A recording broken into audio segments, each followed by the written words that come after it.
Hello everybody and welcome back to Across the Line. Welcome to our Monaco parade review, because it really wasn't a race. Welcome to our race review for the Monaco Grand Prix. Once again, I am joined with the... Oh, crikey, I need to think of these in advance before I introduce you each time. We are joined with the 2020 Vision, Zach.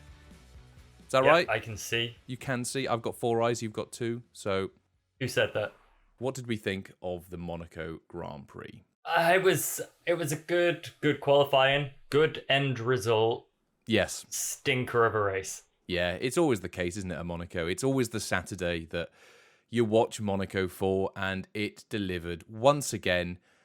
Sunday, on the other hand, I think I have a stat which I've seen being thrown around. I'm not sure if you know. For the first time in Formula One history, the top 10 drivers did not change. Originally, it was top 6. This time, it's top 10. So the top 10 drivers, none of them changed order. So, yeah, not a great look for the sport. But I digress. We're going to jump into our predictions for the Grand Prix, what we said, what came true, and again, we're going to chew the fat on what we thought about an eventful lap 1, or half a lap, and a few other issues that sprung up throughout the race. So, let's jump into things on who we said was going to be on pole position. And I've got my smug pants on today. Who did you put, Zach? Because I'm pretty sure it wasn't Charles LeClerc. It was Lando Norris. Lando Norris. Who was top 4? Yeah, he was caught at the back of that little train at the front, which was kind of separate from everyone else. Few moments where you thought he might have a go, but it just very much felt like a weekend where no one was going to have a go aside from Lance Stroll. And K-Mag, but in a completely different way. Yes. No, it was a good weekend for McLaren. P2 and P4 in quali, which was really good to see. It looks like this pace is here to stay. However, they were pipped at the post by the homeboy hero, Charles Leclerc, who I predicted to get onto pole, and I am so glad he did, because it was a great lap. And something else I saw today is that it was only 1/10 slower than Hamilton's pole in 2019, which is the fastest time we've had around there. So next year, obviously these cars are going to evolve, we might actually have a new lap record at Monaco. Fun fact. Who says we don't have educational facts here on the Across the Line podcast? Much like the Grand Prix itself, where it popped up with, what was it, a historical fact during the race. Do you remember that? We found that quite funny because nothing else was going on track. Until this weekend, I had no idea that Charles Leclerc was from Monaco because it was never mentioned. So we'll move on to the podiums. P3, on our podium, we predicted McLaren drivers. Am I correct? Correct. Wrong way round. Yep.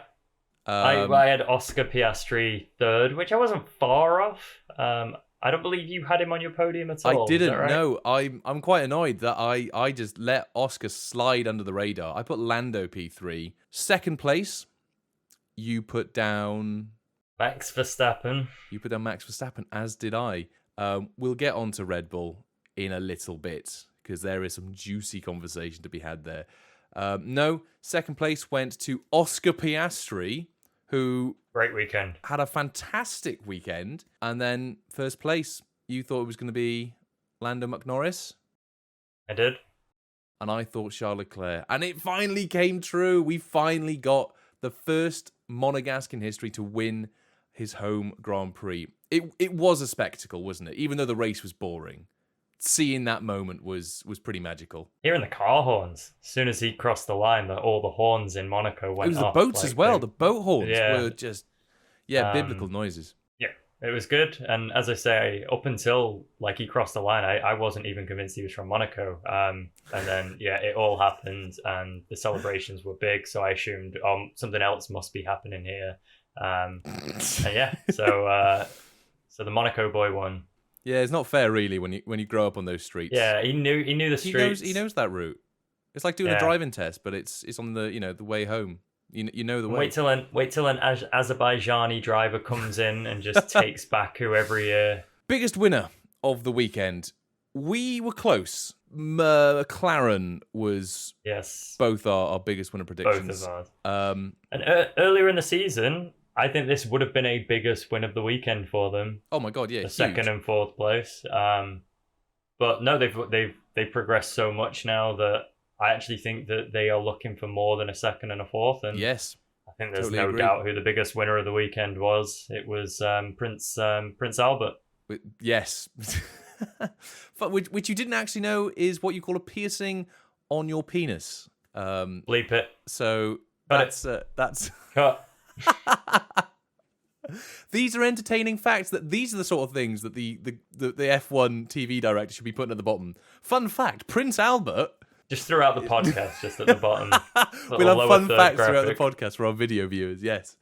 Just talking about like our middle names or something. No. Winner of the weekend, Charles Leclerc, without a doubt. If not Charles, definitely Ferrari.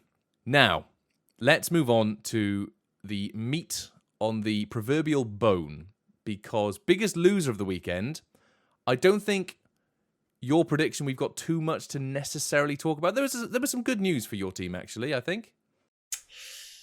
I think they'd be really disappointed because I went with Williams and no podium. So terrible. No already, overtakes. Played it safe. Yeah, 0. This horrible weekend all around for Williams. Okay, I think I've got a good weekend for Williams. You can't even deny it. Logan didn't hit the barrier. Yeah, and he didn't. Points for Williams. Points for Williams, which one team now on the grid has not scored points. And they are a streaming site or gambling site or whatever they choose to be on that weekend. It's, good for Williams. 2 points. Albon into Q3. And Logan had a clean race, which I think you were sort of hoping that he hit the barrier at some point, which I believe he did have a tap, but it wasn't as severe as you were hoping.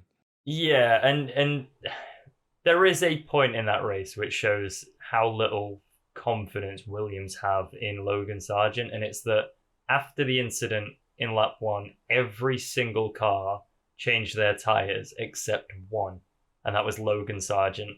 They left him in knowing that they were going to have to pit him again. So they basically knew on this track where you can't overtake that he was destined never to score points or have a go or anything. It'll be interesting to see how the Williams story, driver seat story develops going forwards, because we've heard that apparently now Carlos is on their radar. Bottas has been seen speaking to James. So something's going to happen there. That could be something that we could talk about at a later date. The Williams story is going to develop. But no, good weekend for them. Biggest loser on my behalf was Sergio L. Perez. And I'm struggling to not see that as the correct outcome. Oh, I've come with debate. Oh, I'm ready really? to go. He's got I'm ready facts. to go. Okay. Okay, right. I will give you Saturday's biggest loser for sure. Yes. To stick that to like at the back of the grid, to go out in Bearing in mind, like, it wasn't his it's- problem. It was a we problem. It was the team's issue that the car. Yeah, it's never didn't make it. Sergio. It's never Sergio's fault, 'cause Always, obviously- we've got to go away and look at what's gone wrong with the car. It's never his fault. I know he says we, and I'm assuming that he means it from sort of his side of the garage, not necessarily Max's. But when he says it in a sort of general statement, it sounds more as if the team have got big issues, when in reality, Max has won 4 races this year. He got it into Q3, and he didn't hook up the lap in the end, but he got it there. Perez is in the same car, and to not get through, to get out qualified by Logan Sargent, that's saying something. I don't know. I think Williams have really improved, and I think they're really disappointed not to get their podium this weekend. So again, I know you're not going to let me have it. But This story's not going case. anywhere for you. Nowhere. Sunday. What's your reasoning for Sunday then? If you think Sergio was biggest on the Saturday, why not on the Sunday? A few weekends ago, when the pressure was on Daniel Ricciardo, and we were like, he needs to start getting it in the points. He can't afford to go out of a race. And Lance Stroll bundled into the back of him. We both agreed that that's not going to add to the pressure on Daniel, because it wasn't his fault that he was out of that race. Yeah. In this incident, in the actual race, there's not a lot Perez could have done to prevent what did happen. Counter argument. on the onboard shot, you can see clear as day. He looks in his mirror and sees. But it's his line. Yeah, but if you see someone come in there, you're gonna move. Also, you see that shot of the twist of the head and then back, and then it happens after that. And at the speed they're going, K-Mag could have been behind him at that time to the point. You don't see the point of contact. He's not looking in the mirror. Ayrton Senna once said, if you no longer go for a gap, you are no longer a racing driver. I mean, at this rate, K-Mag is not a racing driver. He's more of a demolition derby expert. So, I shouldn't really compare K-Mag to one of the greatest F1 drivers. Yeah, K-Mag was in the wrong, but I don't think Sergio is completely in the clear. Personally, I think he was somewhat responsible because he was there. If Perez wasn't there, if he not qualified in that position, he wouldn't have been in that situation. Right, we're going down butterfly effect route here. If Perez wasn't born, yeah, Daniel would still have a seat. It's hard. To be fair, I will give it to you. I am being a little bit jokey. I am going to give it to you based on the fact that Red Bull needs to definitely be in Q3. I'm going to play sort of devil's advocate on myself here. If not Checo biggest loser, who would you say was? Because I think Haas had 2 cars not finish, and they didn't qualify too bad. Yeah, they were at the back after the... They obviously had the issue with, they had a component or something they didn't measure correctly. So I would possibly argue Haas as well to be the biggest losers of the weekend, maybe. Lance Stroll didn't have a great one because of the wheel. But Fernando spent a long time building a gap for him, and then it was immediately thrown away ruined his race. He punctured his... Yeah. But no, Sergio Perez there's a lot of pressure on him at this point because you'd have thought maybe, Imola, not a good result. But he's good at street races. He should have been fine at Monaco. He wasn't, and I do think it's worrying for him because the other teams are now catching Red Bull, and Red Bull can't afford just a safe driver in seat 2. So the constructor standings, we haven't spoke about these in a while on the podcast, but the driver standings. Max is still first with 169 points. Nice. Charles now is 138 points in second. And then it's Lando and Carlos. Perez has moved down into 5th in the drivers' standings. And here's the thing. Last year, Max was winning every race bar like a few. And he was able to, I believe, win the constructors. If you removed Checo's points, Max would have still won the team's constructors championship last year. This year, as you mentioned, teams have caught up. Max can't do that. The fact that he's finished in what did he finish this weekend? P6. Yeah, the fact that Max isn't on the podium or like first or second every time, that's going to be an issue for Red Bull. I think this season could spice up. I really do. I mean, Canada's going to be a bigger telltale sign, a proper racetrack as opposed to that of Monaco. So yeah, let's move on from biggest losers and move on to our biggest news story of the weekend, both of which I think we predicted terribly again. Yeah. My conversation was that Monaco was going to be spoken about, that it should be removed from the calendar. There's no overtaking there, which it was mentioned, but nowhere near to the lengths of the actual bigger story of Charles winning. And I'll say I don't think I was a huge way off with mine because I went with a crash in the last lap of Q3 qualifying. What's technically the next lap after that? It'd be the first lap of the race. Big crash. So I don't think I was way off. But no, I predicted a day and an hour Q3 off. Crash. 25 hours off you were. Charles LeClerc winning has got to be the news story of the weekend. Yeah, finally 100%. got Monaco. So no points for us there. Absolute stinker guesses this week. Seventh position. Where I banked my points. The 1 week I thought I'd be smug and take your golden 7th position finisher off you. You took my 7th position finisher, and Lewis Hamilton obviously finished P7, so that's a point to you. I said George Russell, nil point for me. Then we come on to our final 2 questions, which we have always struggled with. I think we got safety car last week, so well done to you to that again. This week, we thought Monaco, safety car, likelihood's quite high. So we said yes. Zach, was there a safety car? No, because it was such a bad accident that they just immediately red flagged the race. So no safety car. No safety car, so we got that one wrong. DNFs. We were right for half a lap. Not even convinced it was that. I think it was genuinely maybe about 10 seconds. It was the three DNFs that we saw on the track map. We saw like Perez was stopped. Yep. And we cut to that.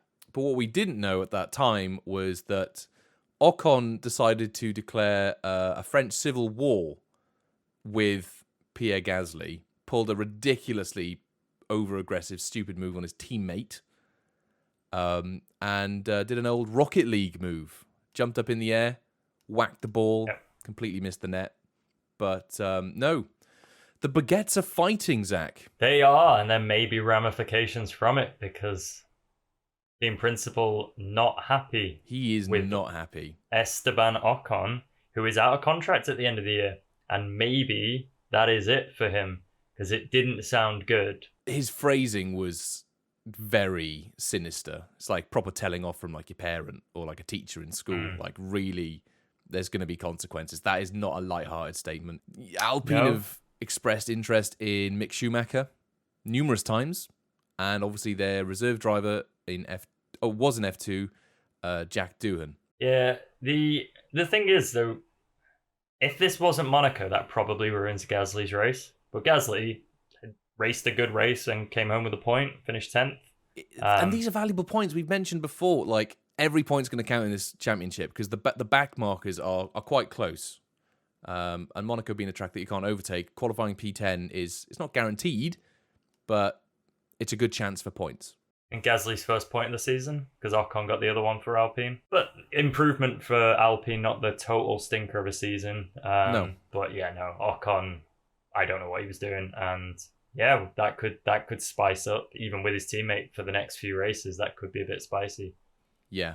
I don't know if you are that much of a white girl, but Netflix were following Alpine this weekend. So if you like your pumpkin spice latte and your Fiat 500s with a bit of Netflix and Drive to Survive, I imagine that will be a relatively good episode, massively over-dramatized. So who knows? But no, that's pretty much going to wrap it up for us today. It was a boring race, as we sort of predicted. I did say it was going to be a stinker, but the home hero won, and that's what matters, because the Indy 500 was on later, and that was really good. And I watched that. 2 weeks' time, we're off to Canada, I believe, for the next race of the season, which I have said is going to be the best race of the season in our predictions at the start of the year. Are we excited for Canada, Zach? I'm really excited. I was, after how Imola played out and that race to the finish, I said it was a shame that Monaco was the direct race after that. I want to see how these cars are going to do, because now we've got a Ferrari winner. So the last 3 races have been 3 different winners. Yes. I'm really excited to see how this plays out. I'm hoping Oscar can win coming up to Canada. That would be nice. Because I think he's due a victory, a proper one, not a sprint one. And it'll also be a nice sign for us to see if finally we have competition on our hands and it's not going to be the Red Bull runaway that we thought it was going to be at the start of the season. There we go then. But thank you very much for watching and or listening. We will see you guys in the next episode for our predictions of the Canadian Grand Prix. So until then, we'll see you then, and goodbye.